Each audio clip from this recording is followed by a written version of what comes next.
എല്ലാ ഉദ്യോഗാർത്ഥികൾക്കും ചാനലിന്റെ daily content ക്ലാസ്സിലേക്ക് സ്വാഗതം. ഇന്ന് നമ്മൾ ചർച്ച ചെയ്യാൻ പോകുന്നത് 2026 ജനുവരി 25-ാം തീയതിയിലെ പ്രധാന ആനുകാലിക വിഷയങ്ങളും അവയുടെ അനുബന്ധ വിവരങ്ങളുമാണ്. അപ്പോൾ നമുക്ക് ക്ലാസ്സിലേക്ക് കടക്കാം.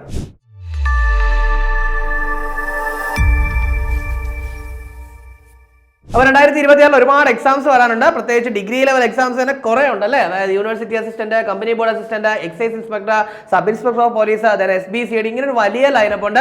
ഇതിലൊക്കെ പ്രിലിംസ് ഉണ്ടാവും. അപ്പോൾ ഈ എക്സാമുകൾക്ക് വേണ്ടി പ്രിപ്പയർ ചെയ്യുന്നവർക്ക് ചാനലിന്റെ ഏറ്റവും അഫോർഡബിൾ ആയിട്ടുള്ള പ്രൈസിൽ ഒരു റെക്കോർഡ് ക്ലാസ് അവതരിപ്പിച്ചിരിക്കുകയാണ്. അത് ശരിക്കും പറഞ്ഞാൽ ഈ ഒരു റെക്കോർഡ് ക്ലാസിന്റെ ഒറിജിനൽ റേറ്റ് എന്ന് പറയുന്നത് 4999 ആണ്. പക്ഷേ ഇപ്പോൾ നിങ്ങൾക്ക് വേണ്ടിയിട്ട് 2499 രൂപയ്ക്ക് ഇത് അവൈലബിൾ ആക്കിയിട്ടുണ്ട്. ദെൻ എന്തൊക്കെയാണ് ഇതിന്റെ ഫീച്ചേഴ്സ് എന്ന് ചോദിച്ചു കഴിഞ്ഞാൽ ഇത് സിലബസ് ഫുൾ ആയിട്ട് കവർ ചെയ്യുന്നുണ്ട്. 400 മണിക്കൂറിലേറെയുള്ള ക്ലാസ്സുകളുണ്ട്. ന്യൂ ആൻഡ് ഓൾഡ് SCRT ക്ലാസ്സുകളുണ്ട്. Then topic wise revision exam ഉണ്ടാവും. അതുപോലെ തന്നെ മോഡൽ എക്സാംസ് ഉണ്ടാവും. ദെൻ കറണ്ട് അഫയേഴ്സ് ക്ലാസ്സുകൾ ഉണ്ടാവും. പ്രീവിയസ് ഇയർ ക്വസ്റ്റ്യൻ ഡിസ്കഷൻ ഉണ്ടാവും. സോ ദെൻ ഇതിന്റെ എല്ലാത്തിന്റെയും സ്റ്റഡി മെറ്റീരിയൽസ് ഞങ്ങൾ പ്രൊവൈഡ് ചെയ്യും. സോ ഇതെല്ലാം കൂടി ചേർത്ത് ഇനി മെന്റർ സപ്പോർട്ട് ഉണ്ട് കേട്ടോ. അപ്പോൾ ഇതെല്ലാം കൂടി ചേർത്താണ് 2499 എന്ന് പറയുന്നത്. ലൈഫ് ടൈം വാലിഡിറ്റി ആണ്. പർച്ചേസ് ചെയ്യാനുള്ള ഫോൺ നമ്പർ സ്ക്രീനിൽ കൊടുത്തിട്ടുണ്ട്.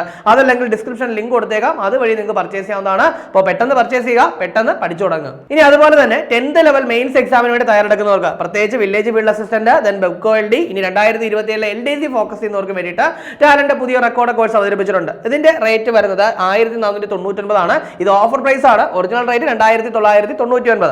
ദെൻ ഇതിന്റെ ഫീച്ചേഴ്സ് എന്ന് പറയുന്നത് സിലബസ് ഫുൾ ആയിട്ട് കവർ ചെയ്യും. പ്ലസ് 200 മണിക്കൂറിലേറെ ക്ലാസ്സുകൾ, ന്യൂ ആൻഡ് ഓൾഡ് SCRT ക്ലാസ്സുകൾ, പ്രീവിയസ് ഇയർ ക്വസ്റ്റ്യൻ ഡിസ്കഷൻസ് ഉണ്ടാവും, കറണ്ട് അഫയേഴ്സ് ക്ലാസ്സുകൾ ഉണ്ടാവും, മോഡൽ എക്സാം ഉണ്ടാവും, ടോപ്പിക് വൈസ് എക്സാം ഉണ്ടാവും. സോ ഇതെല്ലാം കൂടി ചേർത്ത് 1499. ഇതിന് മെന്റർ സപ്പോർട്ട് ഉണ്ട് കേട്ടോ. ദെൻ ലൈഫ് ടൈം വാലിഡിറ്റി ആണ്. അപ്പോൾ ടാലന്റിന്റെ റെക്കോർഡ് ക്ലാസ്സുകളെല്ലാം തന്നെ ലൈഫ് ടൈം വാലിഡിറ്റി ആണ്. സോ പർച്ചേസ് ചെയ്യാനുള്ള ഫോൺ നമ്പർ സ്ക്രീനിലുണ്ട്. അതല്ലെങ്കിൽ ഡിസ്ക്രിപ്ഷനിൽ ലിങ്ക് ഉണ്ടാവും. അതുവഴി നിങ്ങൾക്ക് പർച്ചേസ് ചെയ്യാവുന്നതാണ്. സോ എത്രയും പെട്ടെന്ന് പഠിക്കുക, എത്രയും പെട്ടെന്ന് ഒരു ജോലിയിൽ എത്തിച്ചേരുക. അപ്പോൾ നമുക്ക് ആദ്യം നോക്കാനുള്ളത് ഒരു പുസ്തകത്തെ പറ്റിയാണ്. അതായത് MT സ്പേസ് ബാഷ്പീകൃതയുടെ 6ാം വിരൽ എന്ന പുസ്തകത്തിന്റെ രചയിതാക്കൾ ആരാണ്? അപ്പോൾ എന്താണ് MT സ്പേസ് ബാഷ്പീകൃതയുടെ 6ാം വിരൽ എന്ന പുസ്തകത്തിന്റെ രചയിതാക്കൾ ആര് എന്നുള്ളതാണ്. അപ്പോൾ അതിന്റെ രചയിതാക്കൾ എന്ന് പറയുന്നത് ദീദി ദാമോദരനും എസ്മു കുട്ടിയോ ആണെന്നുള്ള കാര്യം ഒന്ന് ഓർത്ത് വയ്ക്കുക. ഇനി പ്രധാനപ്പെട്ട ഒരു കാര്യം എന്ന് പറയുന്നത് ഈ പുസ്തകത്തെ ചൊല്ലി ഇപ്പോൾ ഒരുപാട് വിവാദങ്ങൾ നടക്കുന്നുണ്ട്. അപ്പോൾ അതുകൊണ്ടാണ് നമ്മൾ ഈ ഒരു പുസ്തകം നോക്കിയത്. ജസ്റ്റ് ഇത് ആരുടെ ജീവിതവുമായിട്ട് ബന്ധപ്പെട്ടതാണ് എന്ന് ചോദിച്ചു കഴിഞ്ഞാൽ MD വാസുദേവൻ നായരുമായിട്ട് ബന്ധപ്പെട്ടാണ്. സോ അതുമായിട്ട് ബന്ധപ്പെട്ട് ഒരുപാട് വിവാദങ്ങൾ നിൽക്കുന്നത് കൊണ്ട് നമ്മൾ ഈ ഒരു പുസ്തകം നോക്കി എന്നതേ ഉള്ളൂ. സോ MD വാസുദേവൻ നായരെ പറ്റി പറയുമ്പോൾ 2025 അദ്ദേഹത്തിന് മരണാനന്തര ബഹുമതിയായിട്ട് പത്മവിഭൂഷൺ ലഭിക്കുകയുണ്ടായി. അതേപോലെ തന്നെ 2024 ഡിസംബർ 25-നാണ് അദ്ദേഹം അന്തരിച്ചത്. അതുപോലെ തന്നെ നമ്മുടെ 2025 നടന്ന സംസ്ഥാന സ്കൂൾ കലോത്സവത്തിന്റെ പ്രധാന വേദിയുടെ പേര് MD നിളാന്നായിരുന്നു. സോ ഇതൊക്കെ നമ്മൾ ചർച്ച ചെയ്ത് കഴിഞ്ഞതാണ്. അപ്പോൾ ഇവിടെ പ്രധാനമായിട്ട് ഓർത്ത് വെക്കുക, MT സ്പേസ് ബാഷ്പീകൃതയുടെ 6ാം വിരൽ എന്ന് പറയുന്ന പുസ്തകത്തിന്റെ രചയിതാക്കൾ എന്ന് പറയുന്നത് ദീദി ദാമോദരനും എസ്മു കുട്ടിയോ ആണ്. ദെൻ അതുമായി ബന്ധപ്പെട്ട ഒരുപാട് വിവാദങ്ങൾ നിലനിൽക്കുന്നുണ്ട് കേട്ടോ. ഇനി അടുത്ത് നമുക്ക് നോക്കാനുള്ളത് ഓസ്കാറുമായിട്ട് ബന്ധപ്പെട്ട കാര്യമാണ്. അതായത് ഓസ്കാറുമായിട്ട് ബന്ധപ്പെട്ട ഏറ്റവും പ്രധാനപ്പെട്ട ഒരു കാര്യം, ഓസ്കാർ ചരിത്രത്തിൽ ഏറ്റവും കൂടുതൽ നോമിനേഷനുകൾ നേടിയ ചിത്രം. അപ്പോൾ ഇതാണ് ഓസ്കാർ ചരിത്രത്തിൽ ഏറ്റവും കൂടുതൽ നോമിനേഷനുകൾ നേടിയ ചിത്രം ഇതാണ്. അത് സിനേഴ്സ് എന്ന് പറയുന്ന ചിത്രമാണ്. ഈ ചിത്രത്തിന്റെ ഡയറക്ടർ എന്ന് പറയുന്നത് റയാൻ കുഗ്ലർ ആണെന്നുള്ള കാര്യം ഓർക്കുക. ദെൻ ഓസ്കാർ പ്രഖ്യാപിച്ചിട്ടില്ല. നമുക്കറിയാം 2026 മാർച്ചിലാവും എന്ത് ചെയ്യുക, ഈ ഓസ്കാർ പ്രഖ്യാപിക്കുക. ആ സമയത്ത് നമ്മൾ എന്ത് ചെയ്യും, ഡീറ്റെയിൽ ആയിട്ട് ചർച്ച ചെയ്യും. ഇപ്പോൾ ഓർത്ത് വയ്ക്കുക, ഏറ്റവും കൂടുതൽ ഓസ്കാർ നോമിനേഷനുകൾ നേടിയ ചിത്രം എന്ന് പറയുന്നത് സിനേഴ്സ് ആണ്. ഏകദേശം 16 നോമിനേഷനുകളാണ് ഈ ഒരു ചിത്രം നേടിയതെന്നുള്ള കാര്യം നോട്ട് ചെയ്യുക. ബാക്കി കാര്യം നമുക്ക് പറഞ്ഞല്ലോ, ചർച്ച ചെയ്യാം. അപ്പോൾ എന്താണ് ഇപ്പോൾ ഓർത്ത് വെക്കേണ്ടത്, ഏറ്റവും കൂടുതൽ ഓസ്കാർ നോമിനേഷനുകൾ നേടിയ ചിത്രം സിനേഴ്സ്, 16 നോമിനേഷനുകൾ. അടുത്ത നമുക്ക് നോക്കാനുള്ളത് ഒരു പുരസ്കാരമാണ്. അതായത് ഫെഡറൽ ബാങ്ക് സാഹിത്യ പുരസ്കാരത്തെ പറ്റിയാണ് നമ്മൾ പറയാൻ പോകുന്നത്. 4ാമത് ഫെഡറൽ ബാങ്ക് സാഹിത്യ പുരസ്കാരം. സോ ഈ ഒരു പുരസ്കാരത്തിന്റെ പ്രൈസ് മണി 1 ലക്ഷമാണെന്നുള്ള കാര്യം ആദ്യമേ ഓർത്ത് വയ്ക്കുക. അപ്പോൾ 4ാമത് ഫെഡറൽ ബാങ്ക് സാഹിത്യ പുരസ്കാരം അഥവാ 2025 ഫെഡറൽ ബാങ്ക് സാഹിത്യ പുരസ്കാരം എന്ന് ഓർക്കുക. 2026 പ്രഖ്യാപിച്ചു എന്നേ ഉള്ളൂ. പക്ഷേ 2025 സാഹിത്യ പുരസ്കാരമാണ്. ദെൻ ആർക്കാണെന്ന് ചോദിച്ചു കഴിഞ്ഞാൽ ഡോക്ടർ K ശ്രീകുമാർ, അദ്ദേഹത്തിന്റെ MD വാസുദേവൻ നായർ എന്ന് പറയുന്ന ജീവചരിത്രം കേട്ടോ. MD വാസുദേവൻ നായർ എന്ന് പറയുന്ന എന്താണ് ജീവചരിത്രത്തിനാണ് പുരസ്കാരം എന്നുള്ള കാര്യം വളരെ കൃത്യമായിട്ട് ഒന്ന് നോട്ട് ചെയ്ത് വെക്കാനായിട്ട് ശ്രമിക്കുക. ഇനി അതുപോലെ തന്നെ ഇപ്പോൾ എന്തായാലും 2025 പറഞ്ഞ സ്ഥിതിക്ക് ബാക്കിയും കൂടെ നമുക്കൊന്ന് പറയാം. അപ്പോൾ 2024 പുരസ്കാരം അഥവാ 3ാമത് പുരസ്കാരമാണ്. ആർക്കാണെന്ന് ചോദിച്ചു കഴിഞ്ഞാൽ സന്തോഷ് കുമാർ കേട്ടോ. സന്തോഷ് കുമാർ ആണ്. സന്തോഷ് കുമാർ എന്ന് പറയുന്നത് നമുക്ക് അറിയാവുന്ന പേരാണ്. ദെൻ അദ്ദേഹത്തിന്റെ ഏത് രചനയ്ക്കാണെന്ന് ചോദിച്ചാൽ തപോമയുടെ അച്ഛൻ എന്ന് പറയുന്ന രചനയ്ക്കാണ് പുരസ്കാരം. ആ പുസ്തകത്തിനല്ലേടാ വയലാർ അവാർഡ് കിട്ടിയത്, ഓർമ്മയുണ്ടല്ലോ. ദെൻ 2023 പുരസ്കാരം ആർക്കാണെന്ന് ചോദിച്ചു കഴിഞ്ഞാൽ, അല്ലെങ്കിൽ 2ാമത്തെ പുരസ്കാരം ആർക്കാണെന്ന് ചോദിച്ചു കഴിഞ്ഞാൽ അത് സാറാ ജോസഫ് കേട്ടോ, സാറാ ജോസഫ്. ദെൻ സാറാ ജോസഫിന്റെ ഏത് പുസ്തകമാണെന്ന് ചോദിച്ചു കഴിഞ്ഞാൽ കറ. സാറാ ജോസഫിന്റെ കറ എന്ന് പറയുന്ന പുസ്തകത്തിനാണ് പുരസ്കാരം. അപ്പൊ അങ്ങനെയാണെങ്കിൽ ഇവിടെ നമ്മൾ 4 പറഞ്ഞു, 3 പറഞ്ഞു, 2 പറഞ്ഞു. ദെൻ ആദ്യത്തെ ഫെഡറൽ ബാങ്ക് സാഹിത്യ പുരസ്കാരം ആർക്കാണെന്ന് ചോദിച്ചു കഴിഞ്ഞാൽ അത് കെ വേണു. ഇതാണ് കെ വേണു. അദ്ദേഹത്തിന്റെ ആത്മകഥയ്ക്കാണ് അദ്ദേഹത്തിന് പുരസ്കാരം കിട്ടിയത്. ഒരു അന്വേഷകന്റെ കഥ എന്ന് പറയുന്ന പുസ്തകത്തിനാണ് പുരസ്കാരം കേട്ടോ. അപ്പൊ ആദ്യത്തെ പുരസ്കാരം കെ വേണു, ദെൻ രണ്ടാമത് സാറാ ജോസഫ്, പിന്നെ ഡി സന്തോഷ് കുമാർ. ഏറ്റവും ലേറ്റസ്റ്റ് പുരസ്കാരം 2026 പ്രഖ്യാപിച്ചു. 2025 പുരസ്കാരം ആർക്കാണെന്ന് ചോദിച്ചാൽ ഡോക്ടർ കെ ശ്രീകുമാറിനാണ്. ഒരു ജീവചരിത്രത്തിനാണ് കിട്ടിയത്. MD വാസുദേവൻ നായർ എന്ന് പറയുന്ന ജീവചരിത്രത്തിനാണ്. കൃത്യമായിട്ട് നോട്ട് ചെയ്യുക. ഇനി അടുത്ത് നമുക്ക് നോക്കാനുള്ളത് മറ്റൊരു പ്രധാനപ്പെട്ട പുരസ്കാരമാണ്. നോട്ട് ചെയ്യേണ്ട കാര്യം തന്നെയാണ്. അതായത് 2026 സുഭാഷ് ചന്ദ്രബോസ് ആപ്ത പ്രബന്ധൻ പുരസ്കാരത്തിന് അർഹയായത് ആരാണ്? അപ്പൊ എന്താണ് പറഞ്ഞത്? 2026 സുഭാഷ് ചന്ദ്രബോസ് ആപ്ത പ്രബന്ധൻ പുരസ്കാരത്തിന് അർഹയായത് ആരാണ്? അത് ലഫ്റ്റനന്റ് കേണൽ സീത അശോക് ഷെൽക്കെ അഥവാ ലഫ്റ്റനന്റ് കേണൽ സീത ഷെൽക്കെയാണെന്നുള്ള കാര്യം ഓർക്കാം. അപ്പോൾ ഈ ആരാണ് ഈ സീത ഷെൽക്കെ? ഇവരുടെ പേര് നമ്മളിപ്പോൾ പഠിച്ചു വെക്കേണ്ടതിന്റെ ആവശ്യകത എന്താണ്? അല്ലെങ്കിൽ വളരെ ഒരു വലിയ വാർത്തയായിട്ട് ഇതൊക്കെ പത്രത്തിന്റെ ഫ്രണ്ടിൽ വരേണ്ട കാര്യം എന്താണ്? ഇങ്ങനെയൊക്കെ ചിന്തിച്ചു കഴിഞ്ഞാൽ നിങ്ങൾക്ക് ഓർമ്മയുണ്ടല്ലോടാ ചൂരൽമല ദുരന്തം അല്ലെ, ഉരുൾപൊട്ടൽ ഓർമ്മയുണ്ടല്ലോ. ആ സമയത്ത് ബെയിലി പാല നിർമ്മാണം ഉൾപ്പെടെ രക്ഷാപ്രവർത്തനങ്ങൾക്ക് നേതൃത്വം നൽകിയ വനിതാ ഓഫീസറാണ് ആരെന്ന് പറയുന്നത്? ലഫ്റ്റനന്റ് കേണൽ സീത അശോക് ഷെൽക്കെ എന്ന് പറയുന്നത്. സോ അതുകൊണ്ട് തന്നെ വളരെ പ്രധാനപ്പെട്ട കാര്യമാണ്. അപ്പോൾ സീത ഷെൽക്കെക്ക് എന്ത് ചെയ്തു? 2026 സുഭാഷ് ചന്ദ്രബോസ് ആപ്ത പ്രബന്ധൻ പുരസ്കാരം കിട്ടി എന്നുള്ള കാര്യം കൃത്യമായിട്ടൊന്ന് നോട്ട് ചെയ്യുക. അടുത്ത നമുക്ക് നോക്കാനുള്ളത് ഏറ്റവും പ്രധാനപ്പെട്ട ഇനി വരാൻ ചാൻസ് ഉള്ള ഒരു പ്രധാനപ്പെട്ട ക്വസ്റ്റ്യൻ ആണ്. അതായത് ബാസിലിസ് സബ്റ്റിലിസ് എന്ന സൂക്ഷ്മാണുവിനെ സംസ്ഥാന മൈക്രോബ് അല്ലെങ്കിൽ സംസ്ഥാന സൂക്ഷ്മാണുവായിട്ട് പ്രഖ്യാപിച്ചു എന്നുള്ളതാണ്. അപ്പോൾ ഒരു വളരെ പ്രധാനപ്പെട്ട പ്രഖ്യാപനം വന്നിരിക്കുകയാണ്. കാരണം ഓൾറെഡി തന്നെ പറഞ്ഞിട്ടുണ്ടായിരുന്നു നമ്മുടെ സംസ്ഥാനത്തിന് ഒരു സൂക്ഷ്മാണുവിനെ പ്രഖ്യാപിക്കുമെന്ന് ഓൾറെഡി തന്നെ പ്രഖ്യാപിച്ചിട്ടുണ്ടായിരുന്നു അല്ലെ. അപ്പോൾ അത് പ്രകാരം വന്നിരിക്കുകയാണ്. അതായത് നമ്മുടെ സംസ്ഥാനത്തിന്റെ എന്തായിട്ട് മൈക്രോബായിട്ട് അല്ലെങ്കിൽ നമ്മുടെ സംസ്ഥാനത്തിന്റെ സൂക്ഷ്മാണു ഏതാണെന്ന് ചോദിച്ചു കഴിഞ്ഞാൽ ബാസിലസ് സബ്റ്റിലിസ് എന്ന് പറയുന്ന സൂക്ഷ്മാണുവാണ്. കൃത്യമായിട്ട് ഓർത്തു വയ്ക്കുക. ഭക്ഷണ പദാർത്ഥങ്ങളിലും മനുഷ്യന്റെ മൃഗങ്ങളിലൊക്കെ തന്നെ കുടലുകളിലൊക്കെ കാണപ്പെടുന്നതും പഠന വിധേയമാക്കാവുന്നതുമായിട്ടുള്ള ഒരു സൂക്ഷ്മാണുവാണ് ഈ പറയുന്ന ബാസിലിസ് സബ്റ്റിലിസ് എന്ന് പറയുന്നത്. ദെൻ മറ്റൊരു പ്രധാനപ്പെട്ട കാര്യം, ഇന്ത്യയിൽ തന്നെ ആദ്യമായിട്ടാണ് ഒരു സംസ്ഥാനം ഒരു സൂക്ഷ്മാണു എന്തായിട്ട് ഔദ്യോഗിക സൂക്ഷ്മാണുവിനെ പ്രഖ്യാപിക്കുന്നത് ആദ്യമാണ്. സോ അതുകൊണ്ട് തന്നെ വളരെ കാര്യമായിട്ട് നോട്ട് ചെയ്യുക. ഇനി എന്താണ് അതിന്റെ പേര്? ബാസിലിസ് സബ്റ്റിലിസ് എന്നാണ് അതിന്റെ പേര്. കൃത്യമായിട്ട് നോട്ട് ചെയ്യുക. അടുത്ത നമുക്ക് നോക്കാനുള്ള പോയിന്റ്, കേരള സാമൂഹിക നീതി വകുപ്പിന്റെ ആഭിമുഖ്യത്തിൽ നടന്ന ഭിന്നശേഷി പ്രതിഭകളുടെ സർഗോത്സവം. അപ്പോൾ ഇതാണ് ഒരു സർഗോത്സവം റീസെന്റ് ആയിട്ട് നടന്നു. ആർക്ക് വേണ്ടിയാണെന്ന് ചോദിച്ചു കഴിഞ്ഞാൽ ആർക്ക് വേണ്ടിയിട്ടാണ്? ഭിന്നശേഷി പ്രതിഭകൾക്ക് വേണ്ടിയിട്ടുള്ള ഒരു സർഗോത്സവം. അതിന്റെ പേരെന്ന് പറയുന്നത് സവിശേഷ. എന്താണ്? സവിശേഷ എന്നാണ് അതിന്റെ പേര്. ദെൻ നമ്മൾ പറഞ്ഞു അല്ലെ സാമൂഹിക നീതി വകുപ്പിന്റെ നേതൃത്വത്തിലാണ് നടന്നതെന്ന് പറഞ്ഞു. ഇനി എവിടെ വെച്ചാണ് നടന്നത് എന്ന് ചോദിച്ചു കഴിഞ്ഞാൽ തിരുവനന്തപുരമാണ്. എവിടെയാണ്? തിരുവനന്തപുരത്ത് വെച്ചാണ് നടന്നത്. ദെൻ ഇവിടെ നമ്മുടെ സാമൂഹിക നീതി വകുപ്പ് പറഞ്ഞില്ലേടാ, അത് പറയുമ്പോൾ നമ്മൾ അതിന്റെ മന്ത്രിയെ പറയാതെ പോകുന്ന മോശമല്ലേ. അപ്പൊ അങ്ങനെയാണെങ്കിൽ നമ്മുടെ സാമൂഹിക നീതി വകുപ്പ് മന്ത്രി ആരാ? അത് ബിന്ദുവാണ്. ബിന്ദുവാണ്. അത് കൃത്യമായിട്ടൊന്ന് നോട്ട് ചെയ്ത് വെച്ചേക്കുക. ഇനി അടുത്തത് ശരിക്കും പറഞ്ഞ പിള്ളേർ ഒരു അപ്ഡേഷൻ ആണ് കേട്ടോ. കാര്യം നമ്മൾ ഓൾറെഡി തന്നെ പല തവണ പറഞ്ഞതാണ് മെഡിസപ്പ് അല്ലെ. മെഡിസപ്പിന്റെ കവറേജ് 5 ലക്ഷം ആക്കിയ കാര്യം നമ്മൾ പറഞ്ഞു.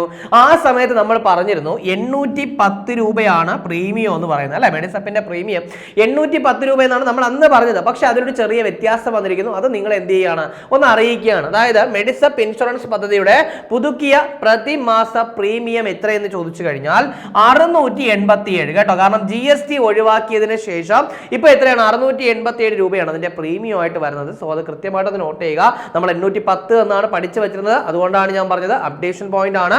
ഇപ്പൊ നിലവിൽ എത്രയാണ്? 687 ആണ്. ദെൻ കവറേജിൽ മാറ്റമില്ല കേട്ടോ. കവറേജ് എത്ര തന്നെ? 5 ലക്ഷം തന്നെയാണ് കവറേജ്. അതിൽ വ്യത്യാസമില്ല. ദെൻ മെഡിസപ്പ് എല്ലാവർക്കും അറിയാമെന്നുള്ള കാര്യമാണ്. അതായത് നമ്മുടെ സർക്കാർ ജീവനക്കാർക്കും പെൻഷൻകാർക്കുമുള്ള എന്താണ് ഇൻഷുറൻസ് പരിരക്ഷയാണ് എന്തെന്ന് പറയുന്നത് മെഡിസപ്പ് എന്ന് പറയുന്നത് കേട്ടോ. അപ്പൊ അതിന്റെ കവറേജ് 5 ലക്ഷം. ഇപ്പോൾ പ്രീമിയം നിലവിലെ പ്രീമിയം എത്രയാണ്? 687. അതായത് 810 ആയിരുന്നു. GST ഒഴിവാക്കി. അപ്പോൾ 687 ആയി. അടുത്ത നമുക്ക് നോക്കാനുള്ള പോയിന്റ്, മനുഷ്യരിലെ മുറിവുണക്കാനായിട്ട് പന്നിയുടെ പിത്താശയ സ്ഥലം ഉപയോഗിച്ച് നിർമ്മിച്ച ബാൻഡേജിന്റെ പേര് എന്താണ്? അപ്പൊ എന്താണ് പറഞ്ഞത്? മനുഷ്യരിലെ മുറിവുണക്കാനായിട്ട് പന്നിയുടെ പിത്താശയ സ്ഥലം ഉപയോഗിച്ച് നിർമ്മിച്ച ബാൻഡേജ് ഏതാണ്? അത് കോളിഡേം. എന്താണ്? കോളിഡേം എന്ന് പറയുന്ന ബാൻഡേജ്. അപ്പൊ ഓർത്ത് വയ്ക്കുക, കോളിഡേം എന്ന് പറയുന്ന ബാൻഡേജ് എന്തിനു വേണ്ടിയിട്ടാണ് നിർമ്മിച്ചത്? മനുഷ്യരിലെ മുറിവുണക്കാനായിട്ട്. then അത് പന്നിയുടെ പിത്താശയ സ്ഥലം ഉപയോഗിച്ചാണ് നിർമ്മിച്ചത് എന്നുള്ളൊരു കാര്യം കൂടി ഒന്ന് നോട്ട് ചെയ്യുക. ഇനി ഇത് നിർമ്മിച്ചത് അലിക്കോൺ മെഡിക്കൽസ് ആണ്. അതേപോലെ തന്നെ ശ്രീചിത്ര തിരുനാൾ മെഡിക്കൽ ഇൻസ്റ്റിറ്റ്യൂട്ടിന്റെ കണ്ടുപിടുത്തത്തിന്റെ ബേസിസിലാണ് എന്താണ് ഇതൊരു കണ്ടുപിടുത്തം എന്നുള്ള കാര്യം കൂടി ഒന്ന് നോട്ട് ചെയ്ത് വെച്ചേക്കുക. ഇനി അടുത്ത് നമുക്ക് നോക്കാനുള്ളത് റെയിൽവേ സ്റ്റേഷനുമായിട്ട് ബന്ധപ്പെട്ട കാര്യം. അതായത് ഇന്ത്യൻ റെയിൽവേയിൽ ആദ്യമായിട്ട് യാത്രക്കാരുടെ സുരക്ഷ വർദ്ധിപ്പിക്കുന്നതിനായി ഹ്യൂമനോയിഡ് റോബോട്ടിനെ വിന്യസിച്ച റെയിൽവേ സ്റ്റേഷൻ ഏതാണ്? അപ്പോൾ ഇന്ത്യൻ റെയിൽവേ സ്റ്റേഷന്റെ ചരിത്രത്തിൽ തന്നെ ആദ്യമായിട്ട് ഒരു റെയിൽവേ സ്റ്റേഷനിൽ എന്ത് ചെയ്തിരിക്കുന്നു? ഒരു ഹ്യൂമനോയിഡ് റോബോട്ടിനെ വിന്യസിച്ചിരിക്കുന്നു. എന്തിനു വേണ്ടിയാണെന്ന് ചോദിച്ചു കഴിഞ്ഞാൽ എന്തിനു വേണ്ടിയിട്ടാണ്? യാത്രക്കാരുടെ സുരക്ഷ വർദ്ധിപ്പിക്കുന്നതിന്റെ ഭാഗമായിട്ടാണ് ഈ ഒരു ഹ്യൂമനോയിഡ് റോബോട്ടിനെ വിന്യസിച്ചിരിക്കുന്നത്. ദെൻ അത് എവിടെയാണെന്ന് ചോദിച്ചു കഴിഞ്ഞാൽ വിശാഖപട്ടണം റെയിൽവേ സ്റ്റേഷൻ. എവിടെയാണ്? വിശാഖപട്ടണം റെയിൽവേ സ്റ്റേഷനിലാണ് ഈ ഒരു ഹ്യൂമനോയിഡ് റോബോട്ടിനെ എന്ത് ചെയ്തത്? വിന്യസിപ്പിച്ചത് എന്നുള്ളൊരു കാര്യം ഒന്ന് നോട്ട് ചെയ്യുക.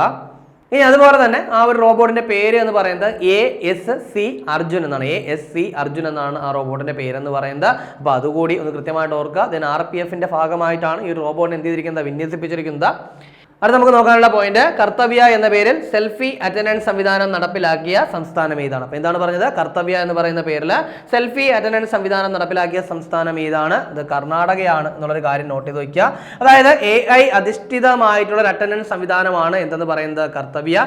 അപ്പോൾ ഇപ്പോൾ റീസെന്റ് ആയിട്ട് വീണ്ടും, അത് ഓൾറെഡി തന്നെ ഉണ്ട്, പക്ഷേ റീസെന്റ് ആയിട്ട് വീണ്ടും പത്രങ്ങളിൽ വന്നതുകൊണ്ട് നമ്മൾ എന്ത് ചെയ്തു? ഇത് ചർച്ച ചെയ്തേ ഉള്ളൂ. അപ്പോൾ കർത്തവ്യ എന്ന് പറയുന്ന പേരിൽ സെൽഫി അറ്റൻഡൻസ്, അതായത് AI അധിഷ്ഠിതമായിട്ടുള്ള സെൽഫി അറ്റൻഡൻസ് സംവിധാനം നടപ്പിലാക്കിയ സംസ്ഥാനം ഏതാണ്? കർണാടകയാണ്.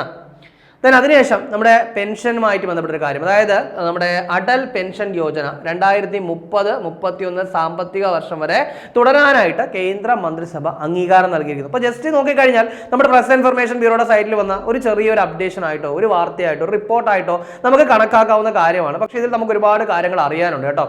അപ്പോൾ അടൽ പെൻഷൻ യോജന 2030-31 സാമ്പത്തിക വർഷം വരെ തുടരാനായിട്ട് കേന്ദ്ര മന്ത്രിസഭ എന്ത് ചെയ്തിരിക്കുന്നു? അംഗീകാരം നൽകിയിരിക്കുകയാണ്. അപ്പോൾ അങ്ങനെയാണെങ്കിൽ ഈ ഒരു അടൽ പെൻഷൻ യോജന എന്ന് മുതലാണ് ആരംഭിച്ചത് എന്നുള്ള കാര്യം ഓർക്കണം.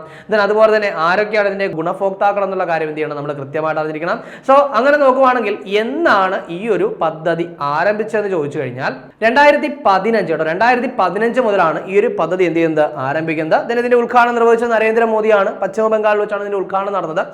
അതിനുശേഷം ഏറ്റവും പ്രധാനപ്പെട്ട കാര്യം എന്ന് പറയുന്നത് ഇതിന്റെ ഗുണഭോക്താക്കൾക്ക് പെൻഷൻ കിട്ടിത്തുടങ്ങുക 60 വയസ്സ് മുതലായിരിക്കും കേട്ടോ. 60 വയസ്സ് മുതലാണ്. അതായത് 18 മുതൽ 40 വയസ്സ് വരെ പ്രായമുള്ള ആൾക്കാർക്കാണ് ഇതിന്റെ എന്ത് ചെയ്യാൻ പറ്റുന്നത്? ഈ ഒരു സ്കീമിൽ ചേരാൻ പറ്റുന്നത്. ദെൻ 60 വയസ്സ് മുതൽ അവർക്ക് എന്ത് ചെയ്യും? പെൻഷൻ ലഭിച്ചു തുടങ്ങും എന്നുള്ളതാണ്. ദെൻ 2022 മുതൽ ഇൻകം ടാക്സ് അടയ്ക്കുന്നവരെ എന്ത് ചെയ്തു? ഈ ഒരു പദ്ധതിയിൽ നിന്നും ഒഴിവാക്കി എന്നുള്ളൊരു കാര്യം കൂടി നോട്ട് ചെയ്യുക. അപ്പോൾ 2015 എന്ത് ചെയ്തു? സ്റ്റാർട്ട് ചെയ്ത പദ്ധതിയാണ്. പക്ഷേ 18-40 വയസ്സ് പ്രായമുള്ളവർക്ക് പദ്ധതിയിൽ അംഗമാകാം. ദെൻ 60 വയസ്സ് മുതൽ അവർക്ക് പെൻഷൻ കിട്ടി തുടങ്ങാം. പക്ഷേ 2022 മുതൽ ഇൻകം ടാക്സ് അടയ്ക്കുന്നവരെ എന്ത് ചെയ്തു? പദ്ധതിയിൽ നിന്ന് ഒഴിവാക്കി എന്നുള്ളൊരു കാര്യം കൂടി നോട്ട് ചെയ്ത് വെച്ചേക്കാം. അടുത്ത നമുക്ക് നോക്കാനുള്ള പോയിന്റ് എന്ന് പറയുന്നത് നമ്മുടെ ഏറ്റവും പ്രധാനപ്പെട്ട ഇൻഡോ പസഫിക് ഓഷ്യൻസ് ഇനിഷ്യേറ്റീവുമായിട്ട് ബന്ധപ്പെട്ടതാണ്. അപ്പോൾ നമുക്ക് ആദ്യം അതിനെപ്പറ്റി പറയാം, എന്നിട്ട് ബാക്കി നമുക്ക് എന്താണ് കണ്ടന്റ് എന്ന് പറയാം. അതായത് ബാങ്കോക്കിൽ വെച്ചാണ് 2019 ബാങ്കോക്കിൽ വെച്ച് നമ്മുടെ നരേന്ദ്രമോദിയുടെ നേതൃത്വത്തിലാണ് എന്ത് ചെയ്യുന്നത്? ഈ ഒരു ഇനിഷ്യേറ്റീവ് വരുന്നത്. കാരണം ഈ ഒരു ആശയം തുടങ്ങി വെച്ചത് നരേന്ദ്രമോദിയാണ്. 2019 ബാങ്കോക്കിൽ വെച്ചാണ് ഈ പറയുന്ന എന്താണ് ഇൻഡോ പസഫിക് ഓഷ്യൻസ് ഇനിഷ്യേറ്റീവിന് നരേന്ദ്രമോദി തുടക്കം കുറിക്കുന്നത്. ദെൻ ആ ഇൻഡോ പസഫിക് ഓഷ്യൻസ് ഇനിഷ്യേറ്റീവില് 2026 ജനുവരിയിൽ ഒരു രാജ്യം കൂടി അംഗമായിരിക്കുകയാണ്. ആരാണെന്ന് ചോദിച്ചു കഴിഞ്ഞാൽ സ്പെയിനാണ്. ആരാണ്? സ്പെയിനാണ്. അപ്പോൾ 2026 ജനുവരിയിൽ ഇൻഡോ പസഫിക് ഓഷ്യൻസ് ഇനിഷ്യേറ്റീവില് ഔദ്യോഗികമായിട്ട് ചേർന്ന രാജ്യം ഏതാണെന്ന് ചോദിച്ചു കഴിഞ്ഞാൽ സ്പെയിനാണ്. കൃത്യമായിട്ട് നോട്ട് ചെയ്യുക. അടുത്ത നമുക്ക് നോക്കാനുള്ളത് ഒരു കണ്ടുപിടുത്തവുമായിട്ട് ബന്ധപ്പെട്ടാണ്. അതായത് അടുത്തിടെ ഇന്തോനേഷ്യയിലെ മുനാ ദ്വീപിൽ നിന്ന് എന്ത് ചെയ്തിട്ടുണ്ടായിരുന്നു? ഒരു കൈപ്പത്തി മീൻസ് കൈപ്പത്തിയുടെ ചിത്രം എന്ത് ചെയ്തിട്ടുണ്ടായിരുന്നു? കണ്ടെത്തിയിട്ടുണ്ടായിരുന്നു. അതായത് പ്രാചീന മനുഷ്യർ വരച്ചു എന്ന് വിശ്വസിക്കുന്ന ഒരു കൈപ്പത്തിയുടെ ചിത്രം കണ്ടുപിടിച്ചിട്ടുണ്ടായിരുന്നു. സോ അതുമായിട്ട് ബന്ധപ്പെട്ടൊരു കണ്ടന്റാണ് നമ്മൾ ചർച്ച ചെയ്യാൻ പോകുന്നത്. അതായത് അടുത്തിടെ ലോകത്തിലെ ഏറ്റവും പഴക്കമുള്ള ഗുഹാചിത്രങ്ങൾ കണ്ടെത്തപ്പെട്ട രാജ്യം ഏതാണെന്ന് ചോദിച്ചു കഴിഞ്ഞാൽ ഇന്തോനേഷ്യയാണ്. ഞാൻ ഈ പറഞ്ഞ പോലെ മുനാ ദ്വീപിൽ നിന്നാണ് എന്ത് ചെയ്തത്? കണ്ടെത്തിയെന്നുള്ള കാര്യം ഓർക്കുക. ദെൻ ഓരോ വർഷം കഴിയുന്തോറും ഇത്തരത്തിൽ പ്രാചീന മനുഷ്യനുമായിട്ട് ബന്ധപ്പെട്ടതോ അല്ലെങ്കിൽ വസ്തുക്കളുമായിട്ട് ബന്ധപ്പെട്ടതോ ആയിട്ടുള്ള ഒരുപാട് കാര്യങ്ങൾ റിസർച്ച് ചെയ്തുകൊണ്ടിരിക്കുകയാണ്. സോ അതിനനുസരിച്ചുള്ള അപ്ഡേഷൻസ് വന്നുകൊണ്ടേയിരിക്കും. അപ്പോൾ നമ്മൾ കൃത്യമായിട്ട് അപ്ഡേറ്റ് ചെയ്യണം. ഇപ്പോൾ നോക്കി വെക്കുക, അടുത്തിടെ ലോകത്തിലെ ഏറ്റവും പഴക്കമുള്ള ഗുഹാചിത്രങ്ങൾ കണ്ടെത്തപ്പെട്ടത് എവിടെയാണ്? ഇന്തോനേഷ്യയിലാണ്. ഇനി അടുത്ത നമുക്ക് നോക്കാനുള്ളത് ഹൗസ് ഓഫ് ഇന്ത്യ എന്ന പേരിൽ പുതിയ സാംസ്കാരിക കേന്ദ്രം നിലവിൽ വരുന്നത് എവിടെയാണ്? അപ്പോൾ ഇതാണ് പറഞ്ഞത്, ഹൗസ് ഓഫ് ഇന്ത്യ എന്ന പേരിൽ പുതിയ സാംസ്കാരിക കേന്ദ്രം നിലവിൽ വരുന്നത് എവിടെയാണ്? അത് അബുദാബിയിലാണ് എന്നുള്ള കാര്യം ഒന്ന് നോട്ട് ചെയ്യുക. കാരണം റീസെന്റ് ആയിട്ട് നമ്മൾ പറഞ്ഞിട്ടുണ്ടായിരുന്നു UAE പ്രസിഡന്റ് എന്ത് ചെയ്തു? ഇന്ത്യ സന്ദർശിച്ച കാര്യം നമ്മൾ എന്ത് ചെയ്തിട്ടുണ്ടായിരുന്നു? പറഞ്ഞിട്ടുണ്ടായിരുന്നു. അപ്പോൾ അതുമായിട്ട് ബന്ധപ്പെട്ട, അതായത് ഇന്ത്യയും UAEയും തമ്മിലുള്ള ഒരു സാംസ്കാരിക ബന്ധം നിലനിർത്തുന്നതിന്റെ ഭാഗമായിട്ടാണ് ഈ പറയുന്ന ഹൗസ് ഓഫ് ഇന്ത്യ എന്ന് പറയുന്ന സാംസ്കാരിക കേന്ദ്രം എവിടെ നിലവിൽ വരുന്നത്? അബുദാബിയിൽ നിലവിൽ വരുന്നത്. അപ്പോൾ അത് കൃത്യമായിട്ടൊന്ന് നോട്ട് ചെയ്യുക. അപ്പോൾ കമ്പനി ബോർഡ് LGS എക്സാമിന് വേണ്ടി തയ്യാറെടുക്കുന്നവർക്ക് talent company board LGS rank ഫയലുകൾ പുറത്തിറക്കിയിട്ടുണ്ട്, മുൻവർഷ ചോദ്യങ്ങളൊക്കെ ഉൾപ്പെടുത്തിയിട്ടുണ്ട്, ദെൻ USCRT ഫാക്ടറുകൾ ആഡ് ചെയ്തിട്ടുണ്ട്. സിലബസ് കംപ്ലീറ്റ് ആയിട്ട് കവർ ചെയ്യുന്ന രീതിയിൽ തന്നെയാണ് തയ്യാറാക്കിയിരിക്കുന്നത്. ഒറ്റ വോളിയോ ആണ്. നിങ്ങളുടെ പിന്നടുത്തുള്ള ബുക്ക് സ്റ്റോളുകളിലും ആമസോൺ, ഫ്ലിപ്കാർട്ട്, മീഷോ എന്നീ പ്ലാറ്റ്ഫോമുകളിലും ടാലന്റിന്റെ വെബ്സൈറ്റ് ആയിട്ടുള്ള veranda.talentkerala.com ഈ ബുക്ക് ലഭ്യമാണ്. അപ്പോൾ നമുക്ക് ചർച്ച ചെയ്ത പോയിന്റ് ഒന്നുകൂടി നോക്കാം. ആദ്യം പറഞ്ഞ പോയിന്റ് MT സ്പേസ് ബാഷ്പീകൃതയുടെ 6-ാം വിരൽ എന്ന പുസ്തകത്തിൽ രചയിതാക്കൾ ആരാണെന്ന് പറഞ്ഞു. ആരൊക്കെയാണ്? ദീദി ദാമോദരനും H. മൂക്കുട്ടിയാണ്. ദെൻ ഓസ്കാർ ചരിത്രത്തിൽ ഏറ്റവും കൂടുതൽ നോമിനേഷനുകൾ നേടിയ ചിത്രം സിനേഴ്സ് ആണെന്ന് പറഞ്ഞു. അതിനുശേഷം പറഞ്ഞത് ഫെഡറൽ ബാങ്ക് സാഹിത്യ പുരസ്കാരമാണ്. Doctor K. ശ്രീകുമാറിന് 2025 അല്ലെങ്കിൽ 4ാമത് ഫെഡറൽ ബാങ്ക് സാഹിത്യ പുരസ്കാരം കിട്ടി. ദെൻ MT വാസുദേവൻ നായർ എന്ന ജീവചരിത്രത്തിനാണ് പുരസ്കാരം കിട്ടിയെന്നുള്ള കാര്യം കൂടി നോട്ട് ചെയ്യുക. ഇതിനു മുൻപ് E. സന്തോഷ് കുമാർ, അതിനു മുൻപ് ആളായിരുന്നു സാറാ ജോസഫ്, ദെൻ അതിനു മുമ്പ് വേണു, ഇവർക്കാണ് പുരസ്കാരം കിട്ടിയെന്നുള്ള കാര്യം ഓർത്തു വയ്ക്കുക. ദെൻ അതിനുശേഷം പറഞ്ഞത് 2026 സുഭാഷ് ചന്ദ്രബോസ് ആപ്ത പ്രബന്ധൻ പുരസ്കാരം ആർക്കായിരുന്നു? ലഫ്റ്റനന്റ് കേണൽ സീത അശോക് ഷെൽക്കെയാണ്. ഈ പറയുന്ന ലഫ്റ്റനന്റ് കേണൽ സീത ഷെൽക്കെ നമ്മുടെ ചൂരൽമല ദുരന്തത്തില് ബെയിലി പാല നിർമ്മാണം ഉൾപ്പെടെയുള്ള കാര്യങ്ങൾക്ക് അല്ലെങ്കിൽ അതിന്റെ രക്ഷാപ്രവർത്തനങ്ങൾക്ക് നേതൃത്വം കൊടുത്ത എന്താണ് ഓഫീസറാണ് സീതാ ഷെൽക്കെ എന്നുള്ള കാര്യം കൂടി മനസ്സിൽ വെച്ചേക്കുക. അതിനുശേഷം പറഞ്ഞു നമ്മുടെ സംസ്ഥാന സൂക്ഷ്മാണു, നമ്മുടെ ഇന്നത്തെ പോയിന്റ് എന്ന് പറയുന്നത് ഈ പറയുന്ന നമ്മുടെ സംസ്ഥാന സൂക്ഷ്മാണുവാണ്. അതിന്റെ പേര് ഇതാണ്, ബാസിലസ് സബ്റ്റിലിസ് എന്നാണ്. അപ്പോൾ ആദ്യമായിട്ട് ഒരു ഇന്ത്യൻ സംസ്ഥാനം എന്ത് ചെയ്യുന്നു? ഒരു സൂക്ഷ്മാണുവിനെ പ്രഖ്യാപിക്കുന്നു. ഇതിന്റെ പ്രത്യേകത കൂടിയുണ്ട് കേട്ടോ. അതിനുശേഷം പറഞ്ഞ പോയിന്റ് എന്തായിരുന്നു? സവിശേഷ എന്ന് പറയുന്ന ഒരു സർഗോത്സവത്തെ പറ്റിയായിരുന്നു അല്ലെ. അതായത് കേരള സാമൂഹ്യ നീതി വകുപ്പിന്റെ ആഭിമുഖ്യത്തിൽ നടന്ന ഭിന്നശേഷി പ്രതിഭകളുടെ സർഗോത്സവമാണ് എന്തെന്ന് പറയുന്നത്? സവിശേഷ. അതിനുശേഷം മെഡിസപ്പ് ഇൻഷുറൻസ് പദ്ധതിയുടെ പുതുക്കിയ പ്രതിമാസ പ്രീമിയം പറഞ്ഞു. ഓൾറെഡി പറഞ്ഞിരുന്നത് 810 എന്നാണ്, പക്ഷെ ഇപ്പൊ എത്രയാണ്ട? 687 ആണ്. കാരണം GST ഒഴിവാക്കി, അതുകൊണ്ട് അതിലൊരു വ്യത്യാസം വന്നു. ആ വ്യത്യാസം നമ്മൾ എന്ത് ചെയ്തു? ചർച്ച ചെയ്തു. അപ്പോൾ വ്യത്യാസമാണ് 687. ദെൻ കവറേജ് പഴയതുപോലെ തന്നെ 5 ലക്ഷം തന്നെയാണ്, അതിൽ യാതൊരു ചേഞ്ചും ഇല്ല. അതിനുശേഷം പറഞ്ഞത് മനുഷ്യരിലെ മുറിവുണക്കാനായിട്ട് പന്നിയുടെ പിത്താശയ സ്ഥലം ഉപയോഗിച്ച് നിർമ്മിച്ച ബാൻഡേജ്, എന്താണ് അതിന്റെ പേര്? കോളിഡേം എന്നാണ്. ഇനി അതിനുശേഷം വിശാഖപട്ടണം റെയിൽവേ സ്റ്റേഷനുമായിട്ട് ബന്ധപ്പെട്ട ഒരു കാര്യം, അതായത് അവിടെ അർജുൻ എന്ന് പറയുന്ന ഒരു ഹ്യൂമനോയിഡ് റോബോട്ടിനെ വിന്യസിച്ച കാര്യം നമ്മൾ പറഞ്ഞു അല്ലെ. അതായത് ഇന്ത്യൻ റെയിൽവേയിൽ ആദ്യമായിട്ട് യാത്രക്കാരുടെ സുരക്ഷ വർദ്ധിപ്പിക്കാൻ ഹ്യൂമനോയിഡ് റോബോട്ടിനെ വിന്യസിച്ച railway station Visakhapatnam railway station. അതിനുശേഷം ഒരു അറ്റൻഡൻസ് സംവിധാനവുമായിട്ട് ബന്ധപ്പെട്ട ഒരു കാര്യം പറഞ്ഞു. കർത്തവ്യ എന്ന് പറയുന്ന പേരിൽ ഒരു സെൽഫി അറ്റൻഡൻസ് സംവിധാനം, കുറച്ചും കൂടി കൃത്യമായിട്ട് പറഞ്ഞാൽ കർത്തവ്യ എന്ന് പറയുന്ന പേരിൽ ഒരു AI അധിഷ്ഠിത സെൽഫി അറ്റൻഡൻസ് സംവിധാനം നടപ്പിലാക്കിയ സംസ്ഥാനം ഏതാണെന്ന് ചോദിച്ചു കഴിഞ്ഞാൽ കർണാടകയാണ്. അതിനുശേഷം അടൽ പെൻഷൻ യോജന, അതായത് 2015 സ്റ്റാർട്ട് ചെയ്ത അടൽ പെൻഷൻ യോജന 2030-31 സാമ്പത്തിക വർഷം വരെ തുടരാനായിട്ട് കേന്ദ്ര മന്ത്രിസഭ അംഗീകാരം നൽകിയിരിക്കുകയാണ് എന്നുള്ളൊരു കാര്യം കൂടി നോട്ട് ചെയ്യുക. അതിനുശേഷം പറഞ്ഞ പോയിന്റ് അടുത്തിടെ ലോകത്തിലെ ഏറ്റവും പഴക്കമുള്ള ഗുഹാചിത്രങ്ങൾ കണ്ടെത്തപ്പെട്ട രാജ്യം പറഞ്ഞു. എവിടെയാണ്? ഇന്തോനേഷ്യയാണ്. അതിനുശേഷം ഹൗസ് ഓഫ് ഇന്ത്യ എന്ന് പറയുന്ന പേരിൽ പുതിയ സാംസ്കാരിക കേന്ദ്രം നിലവിൽ വരുന്നത് അബുദാബിയാണ്. ഇന്ത്യയും UAEയും തമ്മിലുള്ള സാംസ്കാരിക ബന്ധം ശക്തിപ്പെടുത്തുന്നതിന്റെ ഭാഗമായിട്ടാണ് ഈ ഒരു സാംസ്കാരിക കേന്ദ്രം എന്ത് ചെയ്യുന്നത്? അബുദാബിയിൽ നിലവിൽ വരുന്നത്. ഇനി കഴിഞ്ഞ ക്ലാസ്സുമായി ബന്ധപ്പെട്ട 2 ചോദ്യങ്ങൾ നൽകുകയാണ്. അതിന് ഉത്തരം കൂടി കമന്റ് ചെയ്യുക. ആദ്യത്തെ ചോദ്യം, ഗുജറാത്തിന് ശേഷം ഡിസ്റ്റർബ്ഡ് ഏരിയാസ് ആക്ട് നടപ്പിലാക്കാൻ തീരുമാനിച്ച സംസ്ഥാനം ഏതാണ്? ഒഡീഷ, രാജസ്ഥാൻ, ഹരിയാന, മധ്യപ്രദേശ്. ശരി ഉത്തരം കമന്റ് ചെയ്യുക. രണ്ടാമത്തെ ചോദ്യം, അന്താരാഷ്ട്ര വനിതാ ബാഡ്മിന്റൺ സിംഗിൾസിൽ 500 വിജയം പൂർത്തിയാക്കിയ ആദ്യ ഇന്ത്യൻ താരം ആരെന്നാണ്? ട്രീസ ജോളി, സൈന നെഹ്വാൾ, PV സിന്ധു, ഗായത്രി ഗോപിചന്ദ്. ശരി ഉത്തരം കമന്റ് ചെയ്യുക. ഇനി കഴിഞ്ഞ ക്ലാസ് നൽകിയിരുന്ന 2 ചോദ്യങ്ങളുടെ ഉത്തരം കൂടി നോക്കാം. ആദ്യത്തെ ചോദ്യം എന്ന് പറയുന്നത് 2026 ജനുവരിയിൽ കാലിക്കറ്റ് സർവകലാശാല വൈസ് ചാൻസലറായിട്ട് നിയമിതനായത് ആര് എന്നാണ്. അപ്പോൾ അതിന്റെ ആൻസർ ഡോക്ടർ P. രവീന്ദ്രൻ കേട്ടോ, P. രവീന്ദ്രനാണ്. ഇനി രണ്ടാമത്തെ ചോദ്യം, 2026 പത്മവാണി പുരസ്കാരത്തിന് അർഹനായത് ആര് എന്നാണ്. ഇതിന്റെ ശരി ഉത്തരം എന്ന് പറയുന്നത് ഇളയരാജയാണെന്നുള്ള കാര്യം നോട്ട് ചെയ്യുക. അപ്പോൾ നമ്മളിന്ന് ചർച്ച ചെയ്ത ചോദ്യങ്ങളും അതിന്റെ ഉത്തരങ്ങളും ചർച്ച ചെയ്ത പോയിന്റുകളും മനസ്സിലായെന്ന് വിചാരിക്കുന്നു. വളരെ കാര്യമായിട്ട് നല്ലതുപോലെ തന്നെ ഡെയിലി കറണ്ട് അഫയേഴ്സ് അപ്ഡേറ്റ് ചെയ്ത് പോവുക, നല്ലപോലെ വർക്ക് ചെയ്യുക, എത്രയും പെട്ടെന്ന് ഒരു ജോലി നേടിയെടുക്കുക. 2026 ജനുവരി 25-ാം തീയതിയിലെ പ്രധാന ആനുകാലിക വിഷയങ്ങളും അവയുടെ അനുബന്ധ വിവരങ്ങളുമാണ് നമ്മൾ ചർച്ച ചെയ്ത് കഴിഞ്ഞത്. അപ്പോൾ ഈ ചർച്ച ചെയ്ത പോയിന്റുകളൊക്കെ മനസ്സിലായെന്ന് വിചാരിക്കുന്നു. മറ്റൊരു ക്ലാസ്സുമായി നമുക്ക് അടുത്ത ദിവസം കാണാം.